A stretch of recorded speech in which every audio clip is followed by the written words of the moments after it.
കട്ടപ്പന വലിയപാറയിൽ സാമൂഹ്യ വിരുദ്ധർ ഓട്ടോറിക്ഷയ്ക്ക് തീയിട്ടു. ചണശ്ശേരിയിൽ സനീഷിന്റെ ഉടമസ്ഥയിലുള്ള വാഹനമാണ് പൂർണ്ണമായും കത്തിനശിച്ചത്. കട്ടപ്പന പോലീസ് മേൽ നടപടികളും സ്വീകരിച്ചു. കഴിഞ്ഞ ഞായറാഴ്ച രാത്രി 11:30യോടെയാണ് സംഭവം.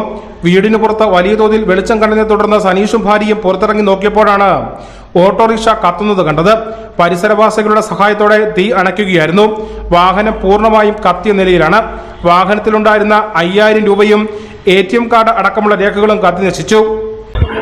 ഞാൻ ഇന്നലെ ഒരു 9 മണിയായപ്പോഴത്തേനും വീട്ടിൽ കൊണ്ട് വണ്ടി ഇട്ടിച്ച് 9:30 കയറി കിടന്നു. 9:30 കയറി കിടന്നപ്പോഴത്തേനും ഒരു വണ്ടിയുടെ ഒരു വട്ടം പെരക്കകത്ത് കഴിക്കേണ്ട ഇറങ്ങി നോക്കിയപ്പോഴത്തേനും വണ്ടി ഭയങ്കരമായിട്ട് തീ കത്തുകയായിരുന്നു.